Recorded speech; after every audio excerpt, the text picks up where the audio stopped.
All righty, we'll go ahead and get started then. So good afternoon, everybody. My name is Ray Slager from Yahara Software, and I'd like to welcome you to today's conversation, the Coaching Exchange, using data to drive safer, smarter fleets. A couple of quick notes. As you are watching, feel free to submit your questions via the chat and QA features for our speakers to address. Today's presentation will be recorded and a copy will be shared with all of you. And at the end, you'll be prompted to fill out a quick survey. Please take a minute to do so to help us continue to produce great educational content like today's presentation.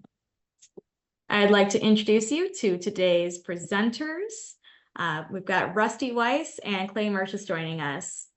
Rusty Weiss from Yahara Software is a seasoned veteran of the transportation industry, focused on integrating client systems to automate tasks, monitor system performance, optimize reports, and enable efficient management by measurement. He is an expert consultant on successful adoption and utilization of driver performance monitoring and feedback systems, and is currently focused on helping fleets improve MPG, utilizing data that is already present combined with highly efficient and effective coaching.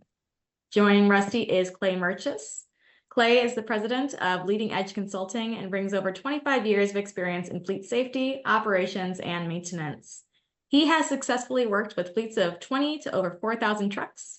Clay earned his CDS from the North American Transportation Management Institute and mentors safety professionals. His accolades include multiple national fleet safety awards, including the TCA's third place honors in 2002 and 2013, and an Innovators Award in 2015. Clay frequently speaks at industry events, sharing best practices to improve fleet safety and reduce crashes.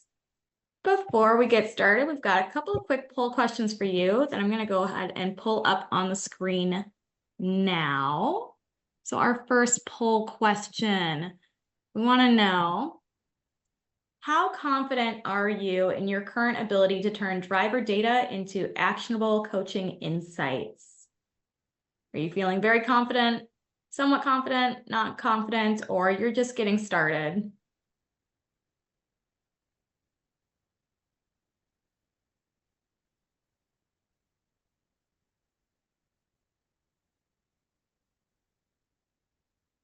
Alrighty, I'm going to close up the poll and share results. So we're a little all over the board. Looks like we're feeling somewhat confident. That's our biggest answer here. And that's perfect for today. Second poll that we want to know about. Oh, here, let's stop sharing that one. All right, second poll question. What's the biggest barrier you face when using data to improve driver performance? Is it difficulty identifying meaningful trends in the data, a lack of tools to track and manage coaching progress, limited time or resources for data analysis, or are you having challenges in getting driver buy-in for data-driven coaching?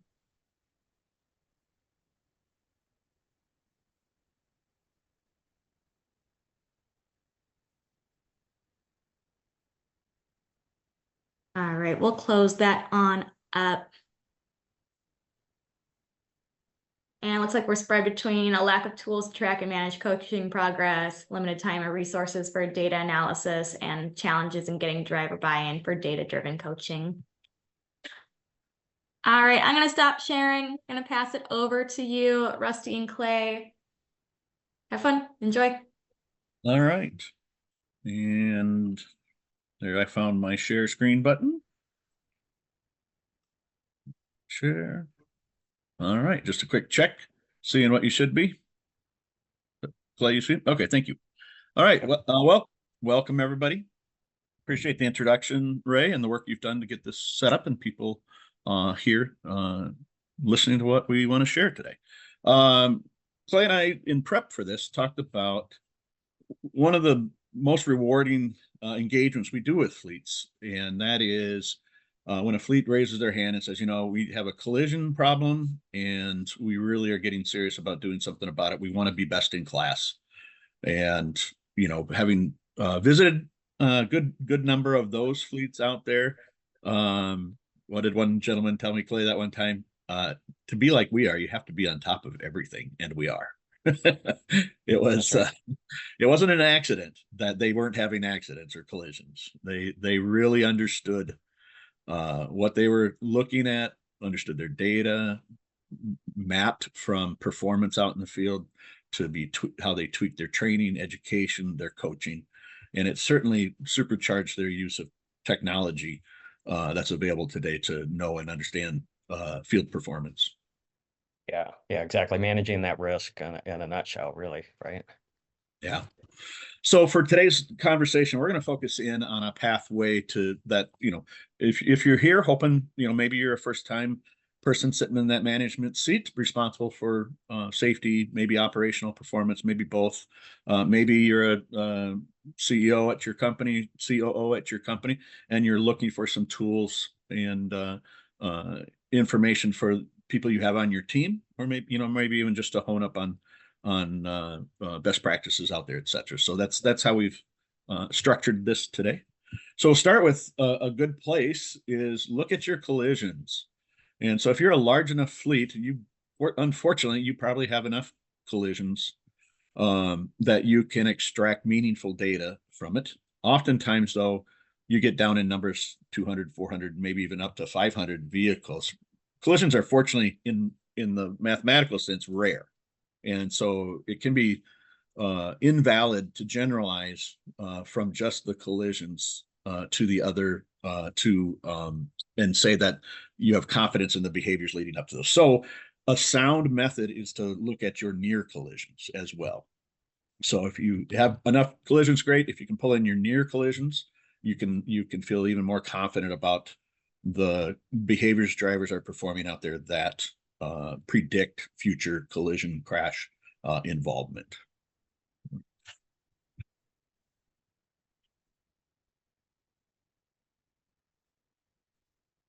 There, my mouse woke up and let me click ahead. Okay, so in our example today, when we took a look at the collision, near collision data from the past, that's a good, Clay, for the past what? What do you think is relevant? What's too far back and may not be? What do you think? Yeah, for me, I always looked at the past year. So I looked at the last, 12-month rolling period to figure out those overall trends where my fleet is increasing in risk and where I'm improving and reducing my risk. So yeah, Excellent. nice 12-month rolling period. Right.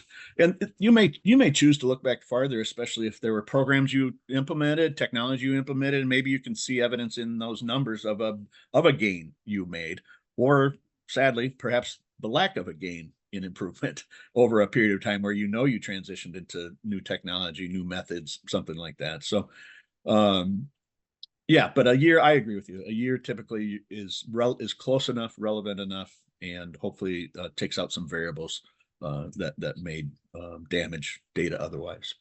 So in our example, looked at in the lead up to the behaviors before the collisions. This is what we found.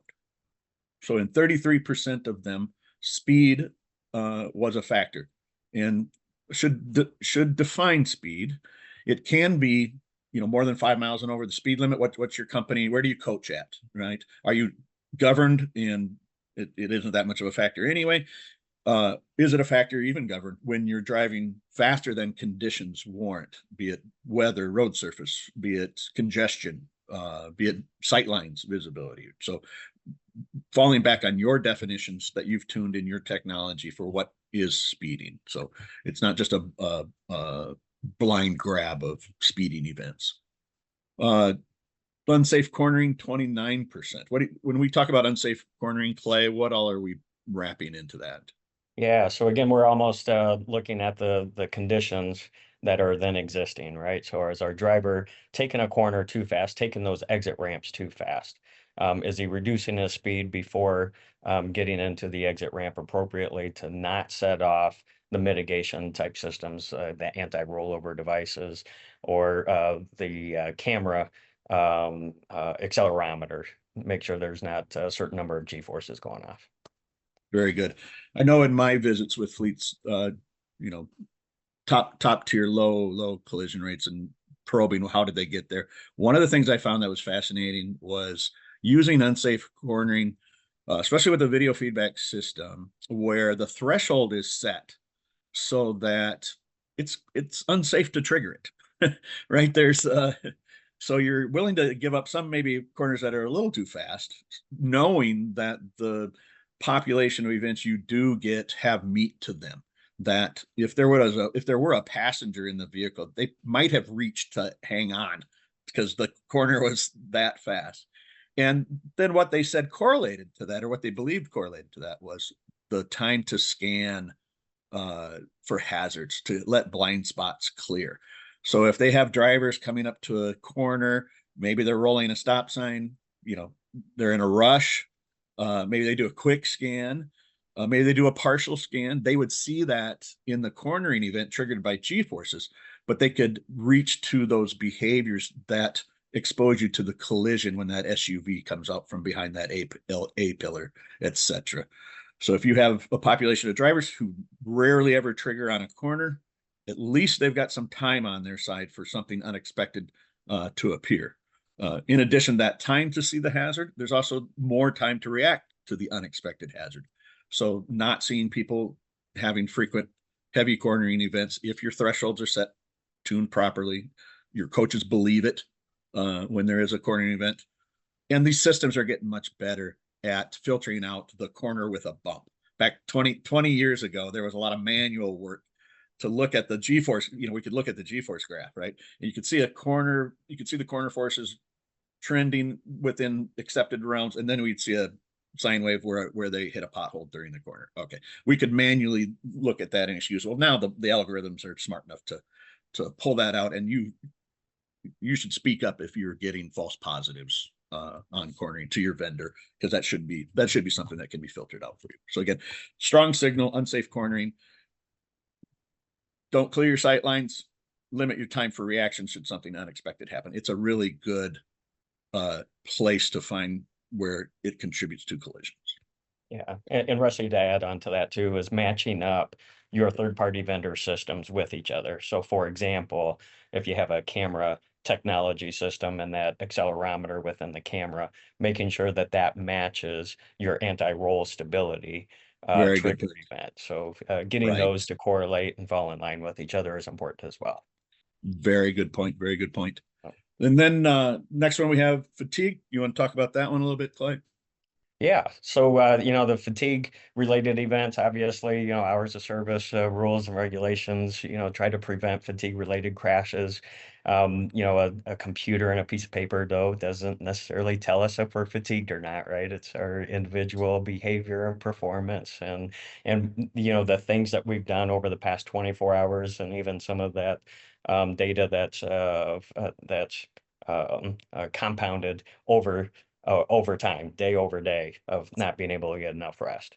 So really being able to manage your video technology, if you have an inward facing camera, to make sure that you're able to identify real fatigue related events and carve out those false triggers with those real life triggers. And then of course, managing your drivers based on those events. So coaching and training, educating them what fatigue looks like, how they can perceive and identify fatigue individually, and then what steps and actions they could take to make sure that they get off the road to a safe location and get the adequate rest that they need.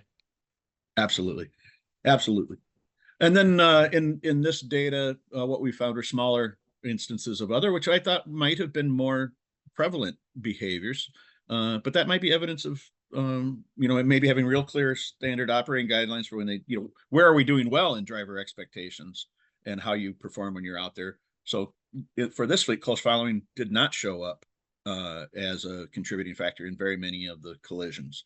The distraction was low for this fleet, for example, which, in other fleets that some of these numbers could be reversed depending on kind of where they are in their pathway to managing all the different risky behaviors that can be out there. Yeah, and for me, Rusty, on this one right here, actually, I would really clump close following and that speeding event together. Those are correlated.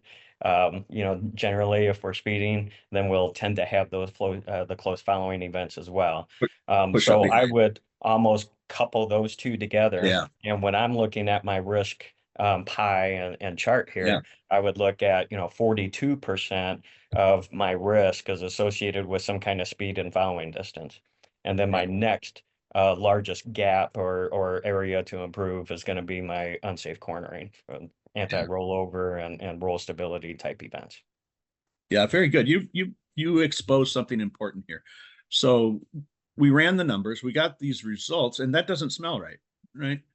The, so for me, that means I need to go back in the data and look at how the systems exported the data and was speeding present and close following, but I only pulled the first and they were alphabetical. You know what I mean? There might be, it makes me question my validity here, right? And it's worth Yep. now going back in and saying, maybe I've got something that we didn't understand how the system reported out. We didn't understand the, you know, whatever it was, right? But it's important. If it doesn't smell right, if something doesn't seem right, dig back in, right? And make sure you're standing on a solid ground and it's not an error. I remember a time we surveyed folks on the quality of a ride in a passenger vehicle, and it was in the medical field, and we had the fleet was really a safe fleet, good high quality group, and they had a not as high a satisfactory ride rating as they thought. Well, it turned out that the patients that were unconscious were counted as not having a set. They didn't the unconscious patients you know didn't have an opinion about the quality of the so the denominator was off. But anyway, I Yeah. digress. Yeah, so going back to the root cause analysis, right? When we Yeah. start looking at this data, then we really get into root cause analysis on why the data is showing how it is, and are we able to carve out and identify any trends to focus Yeah. our training and education and programs and policies around. Yeah, absolutely. Yep. I titled this one "To Wait or Not to Wait," and so back on that graph, the fatigue, for example, when you we're headed towards assigning leading indicator risk to drivers. So which drivers are out there performing on a regular basis in a way that makes them more likely to be involved in a future collision, in a future crash, right? And some crashes are different than others. Rear end collisions have characteristics about them. Head-ons have a very different average cost or injury profile, perhaps, than a rear end collision. Run off road from fatigue. How many of those luckily don't hit anything solid, don't go into the oncoming lane, don't roll in the ditch, you know? So when you're doing your analysis, it may be worth your time to weight some of these counts, if you will. So you're going to put a value to the different categories of what you're looking at, so that you push, like if fatigue is the pathway to the nuclear verdicts, right? Then you may want to weight that when you go to look at such. And so I brought up the system that we're involved with, Fleet Fidelity, and the ability to set the weights for it when you do your analysis. And I found that to be it was a feature requested by fleet after fleet after fleet, right? And it's worked out to be a valuable way to do it if you choose to weight those behaviors. Yeah, there's thousands of things to be able to look at, right? And we can't keep up with 1,000 different topics. So what we Right. want to do is what I think of um, grouping things into small chunks and chunking everything Right. out to a fleet. So then not only the drivers can manage it, but the fleet managers can manage it, and then the safety personnel and CEOs and CFOs and executive team can manage it as well. And we really have Yeah. a nice clear line of what we're focused on and what areas of improvement where our goals are for that upcoming year. Right. Right. Okay. So to this point now, we're into the. Yep. I'm just doing this on a Excel spreadsheet for not to over promote any particular product out there, if you will. And so, but the method is what's used here, or is what what we want to share. And so we have drivers in the A column, and we've masked their names, so nobody knows who the individual is. Certainly not telling you the fleet data that we merged and melded and, to create the story we're going to tell here today. But it's a fictional fleet based on the characteristics we've seen in real fleets. That's what I'll tell you. And so we have the driver, and then we took a period of time, and in this case we looked at a year, and we said how many speeding events that we felt were valid. So more than 5 miles over posted is what the filter was for this. And so we did a count of those, and then we looked at the count of fatigue events, and this was machine detected nodding off, yawning is this system's trigger for whether you're fatigued behind the wheel or not. And so we're beholden to the accuracy, to the tuning of that, etc. But this fleet really had high confidence that the system was detecting what they felt like was coachable content. So I felt confident bringing that in for here. And then that unsafe cornering thing. So a count of everything that we lumped under unsafe cornering as well. And then in column F, just totaled up those values. We chose not to weight it for this conversation today. In real life, I may have weighted the fatigue to twice the value, or 1.5 times the value, etc. But for simplicity today, just left the weight of the 3 leading indicators the same, right? And then that gives you that total risk factor there, the RF total risk factor, if you will. And so then you can take column F and rank that from highest to lowest. And so now the driver on the first line there is our riskiest driver through this method, right? They have the most frequent displayed behaviors caught by the systems. And we believe, this is hopefully coachable content, and we'd be getting improvement over time. All right. So then you look at that one driver with that score represents 5% of the total risk this fleet experienced in the year using these metrics, right? So they're an outlier. If you had a bell curve, they would be on the risky side, way out there, very few numbers way out there. And the average would be quite a ways away and be, a lot more of these drivers. So then what's interesting is then take those numbers and then do the cumulative risk contribution by those ranked drivers. So the first driver had 5% of the fleet risk. If you add the second riskiest driver, combined, they had 9.8, et cetera, et cetera. So as you go down that, you hit 60% of the risk out at driver 27 or 28. And there are 160 drivers in this total data set. So what's that old rule? That 80-20 rule, right? Yeah. The 80-20 rule turned out to be it's not quite on, but it's certainly in line with that. So no surprise. If you are not getting through to all your drivers about how your trucks are operated, and have really clear SOGs, and and have done the work to get there. At our fleet, we drop our speed to the posted. We don't close follow. We slow down. We come to a complete stop, etc. There are trucks companies with cultures where they're achieving that, right? When I see a strong bell curve like this, a heavy tip on one end, I think, well, are we keeping up with new driver training? Maybe we're really pedaling this bicycle hard, but we've got so many new drivers so often. That's where we're falling behind, perhaps. What have you seen out there, Clay? Yeah, it's really being able to focus in the training and education program, and really being able to tailor that in a way that the drivers understand where our risk is at, and then what the expectation is from the company. And I think some of the things that I see areas of opportunity when I speak with clients is, really being able to communicate that to the driver in a meaningful way that he understands. How can I improve? How can I reduce the risk? And this is the expectation and the measure, or the rules of the game, that we expect you to be able to follow. Yeah. What if I'm not a driver in that group and I tell you that your unsafe cornering measure is wrong? There's something wrong with the system in my truck, and I've told my management about it, and they don't seem to care, and I don't care anymore. it's a problem with the equipment, not with me. What would be a strategy to deal with that?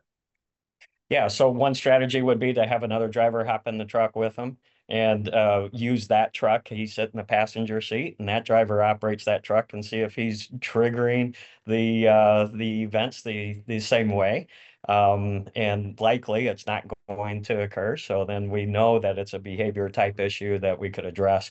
And we know that someone else operating that truck is not having those same types of events. So that sort of kind of puts the peer-to-peer look at it and perspective in it. And it's not upper management talking to him about trying to improve something that he thinks is false. So we have peer-to-peer review essentially side by side there. So we could compare and say, look, if that were true, if what you're saying is accurate, then, the XYZ driver should have the same number of events. Yeah. And I have gone out with a driver and found, for example, a loose bracket, right? Yep. That was magnifying forces. And then, so you have to have an open mind, you have to have an open ear to it. And, a spaceship landed in front of me 4 times last week. That's why I hit the brakes so hard every time. Well, Yeah. okay, show me the first one. All right. That could have happened Exactly. 4 times. Maybe, I don't know. All right, moving on. So this is the 160 drivers on the top to bottom list, risk ranked. And for communication purposes, for setting goals, for creating a KPI, if you will, I like to break them into quintiles. And so I have the quintile number 1 up there. It's 20% of the drivers. So it's just whatever 20%. If it's 160 drivers in this fleet, there are 32 drivers. I just drew a line at 32 and I said, what percent of the risk will you have? And we'll compare these here coming down. So I've broken them into equal size groups by their rank. That makes sense? Now, if you look at those quintiles, quintile 1, the riskiest, and you look at the score factor, the risk factor that we created using those leading indicators to collision, quintile 1 has 62% of that score, of the total points that we assigned to the whole fleet. Quintile 2 drops from 62 down to 20%, 3 to 11, and so on. And you can see the safest 20% of the fleet out there has just 2% of those points from those types of behaviors detected by their systems in the truck. 80-20 rule, call it the 60-40 rule or whatever in this case. But that's when we see this, right? And if you have this in your fleet, when you do your analysis of your data, the positive thing is effort applied in that 20% portion of drivers, that top quintile, riskiest quintile, will produce very noticeable results. Would you agree, Clay? Yeah, absolutely. I call it the low-hanging fruit, right? So whenever I started at a new fleet, that was really what I did as well, is this method right here. So I'll set up my general training program that I'm wanting to coach drivers with over the year, but then I just highly focus in on my worst 20% of the fleet, and I bring them in individually, and I talk to them and sit down with them and do additional training, education, and expectations, and outline those expectations and the goals. And that's where we really have big results in the first 12 months of any program that we implement. Yeah, excellent. In an effort to now validate this, next step in the exercise is to look at that risk ranked group, the quintiles. And now what I've done is pulled out a marker that shows the ones that were involved in the collisions we studied. Surprise? No, right? The largest quantity of collision involvement came from the riskiest quintile. So I feel like, we're somewhat on the right path. I'm sure it could be tuned. More years of iteration, it'll get more finely tuned, etc. But this, to me, when we do this analysis, it validates that the effort now we're going to be prescribing the steps we're going to be take, the investment we're going to make. We're barking up the right tree, or so it seems. Yeah, exactly. And then, of course, you get diminished returns as you get those improvements year over year. So then you're really focusing in on more what I'll call specific types of events that maybe have less frequency to them, but can still hopefully drive some type of improvement from a year over year perspective. Yeah. And you think about the amount of work it takes to address and change this, the look and shape of this information, right? It might be some heavy lifting in the beginning where you're really having to make sure drivers are being followed up with at a frequency that can affect behavior change. I think weekly it doesn't need to be more frequent than weekly. I think every other week is probably frequent. Do you think a month is just barely relevant, or is a month too long to go between feedbacks for an over-the-road driver, for example? Yeah, I think it depends on the number of events that the driver is having and that risk associated with it. But Yeah. what we've seen, Rusty, especially in our past work, is if you're not able to continue to show what his performance is, then they tend to lack in exceptional or acceptable performance from our perspective. So we'll see improvement right away. But if we're not continually updating them with information and if they're performing accurately, then they're going to tend to go back into their old behaviors. So Very yeah, good. so I would say with you every couple weeks or so to give them an idea of how they're performing and if they're meeting the expectations and goals that we outlined with them. Yeah. Yeah. And if you have, everybody has limited time, other competing priorities. If you have a list like this, you know where to focus the limited time you do have. It's where you're going to get the best bang for the buck. And then if you do, maybe 2-3 years down the road, you've changed the shape of this. It's more random distribution of crashes across because it's things outside of the control of the drivers. You've had that large improvement like you talked about. I would love to then break the analysis down by tenure, and how are our new drivers doing? How's the onboarding process going? And now is our risk somehow shifted or more focused in the new driver population, if you will? And then that data is there available to be looked at and to help keep you on top of preventing that next collision, that next injury out there. Yeah, and if you think about it too, Rusty, like we were talking earlier, in this particular fleet, we have about 30 drivers or so that are the highest quartile. But even within that highest quartile, right, we're really looking at, I think, that Excel spreadsheet method that you looked at. In my mind, those top 5 drivers were really the areas of focus. So those are the ones that I'm gonna, communicate with on a regular basis every couple of weeks or so, and make sure that we outline those expectations and update them on their performance. Yeah.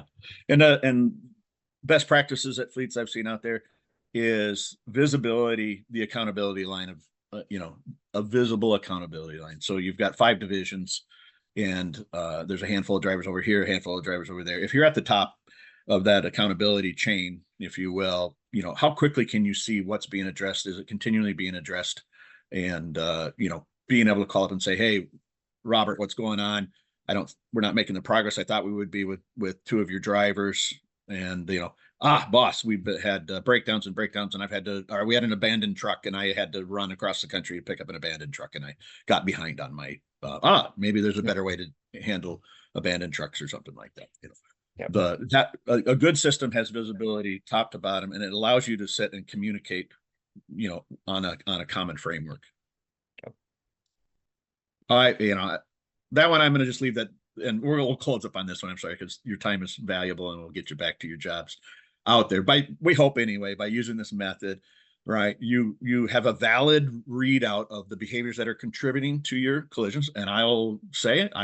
After today's presentation, I have a question. I'm going to go back into the data and make sure I didn't misunderstand how something flowed from a video feedback system in this case. But we're on the path, right? And then you do that analysis where you risk rank your drivers. You can do quintiles, 5 groups. You can do quartiles, 4 groups, and see how that risk is distributed across your fleet. And that should guide and shape your coaching, your training, your strategy to how you're going to be able to do about it. And if you build your goals around these measures, right, by 1 year from now, that risk distribution pie chart needs to look like this, right? And then you can track that across the year as you're approaching it, et cetera. So we are more than happy to anybody that joined today, or maybe is watching this later by tape, to answer your questions. Happy to get on the phone, happy to email, and see what you're dealing with, and expand anywhere we might need to. What do you think, Clay?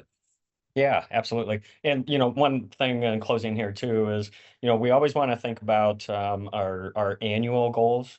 Where it's going to be training and education overall, and that's going to be what I call the biggies, right? So maybe following distance is going to be the goal this year, and we're going to really focus all of our training around some kind of following distance, whether it's going to be monthly or quarterly training, speed and space management, those types of things. And then we're going to get into the details here where we see the right slide and the right pie chart, where we're really focused on these, what I call the low-hanging fruit drivers. And we're going to keep continually updating them on their performance and continually try to coach them on trigger events that you see, or different types of events that you see occur throughout that year.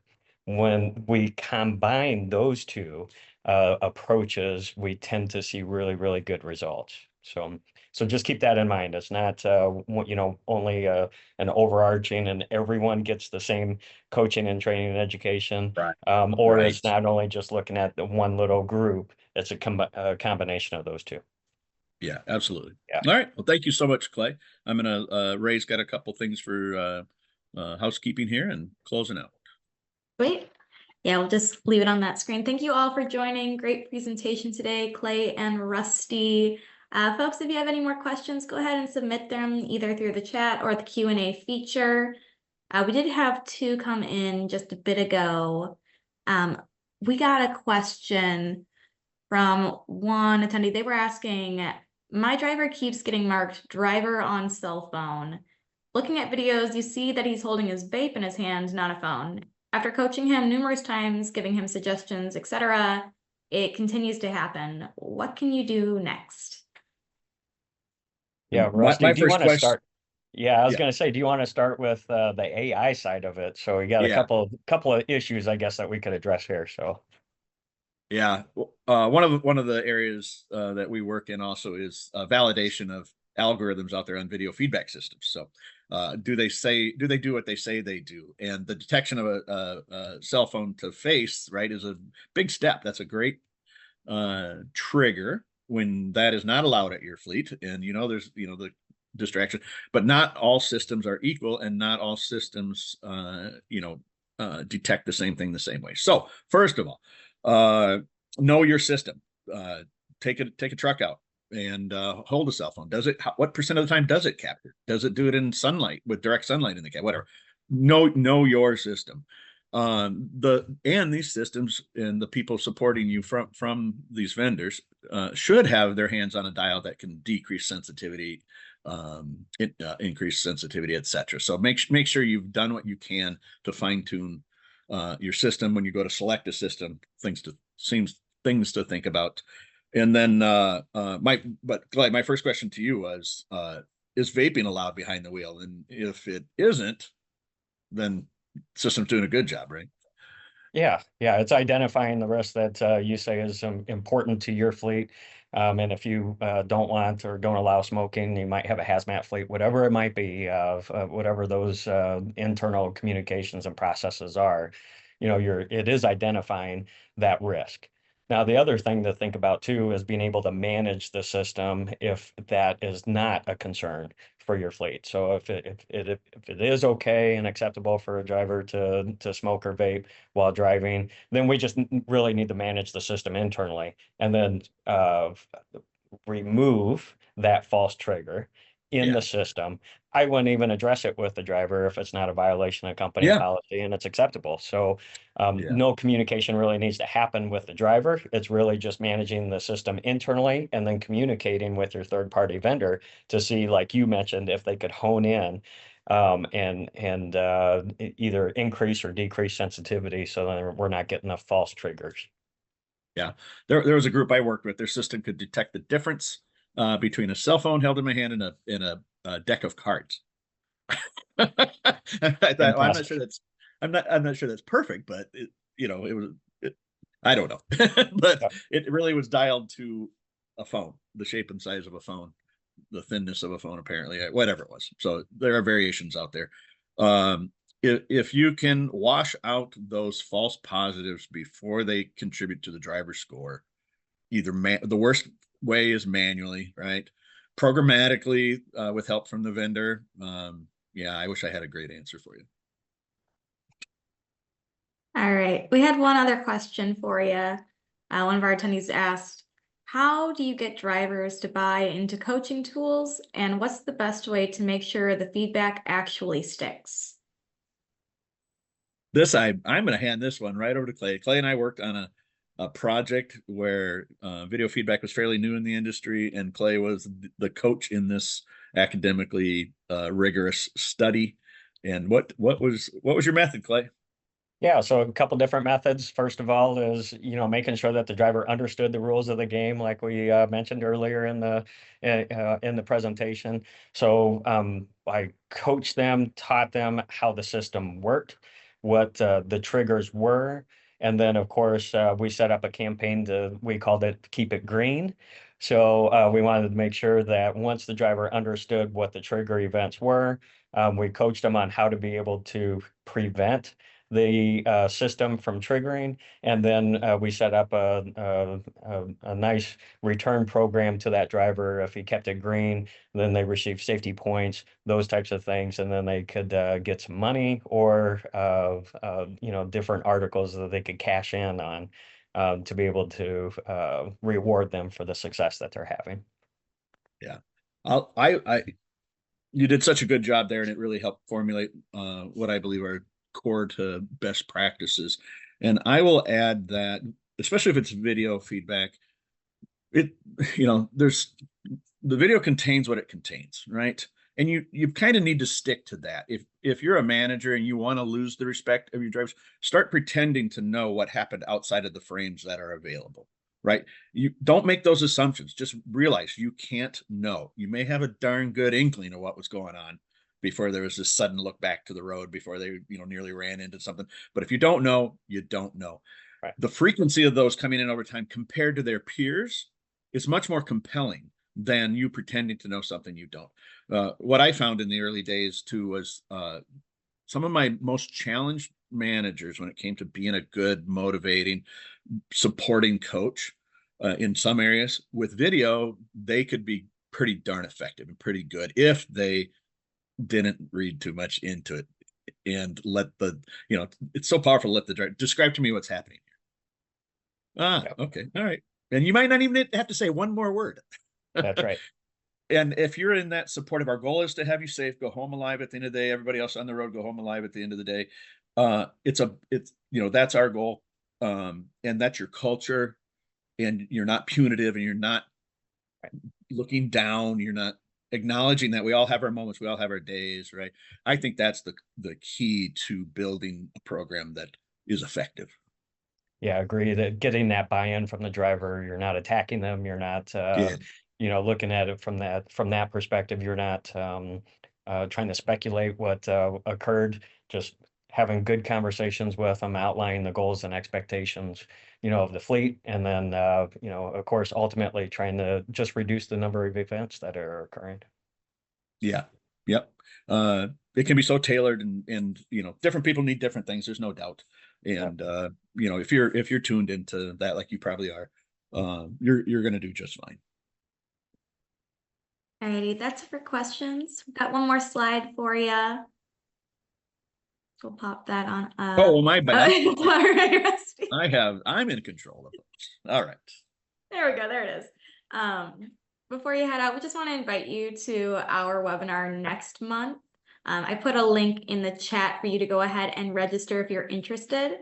Next month on Wednesday, March 12th, we'll be hosting Don't Out Technology Your Staff, ensuring operational teams are included in technology decisions for seamless adoption and accountability. At this webinar, we'll be covering how to vet new technologies for ease of use and practicality, involving operations and safety teams in discovery and implementation. and balancing technology with operational needs. If this is something that would interest you, go ahead, click the link that's in the chat. You can register today. We'll also be sending that out in promotional emails as we head towards that webinar.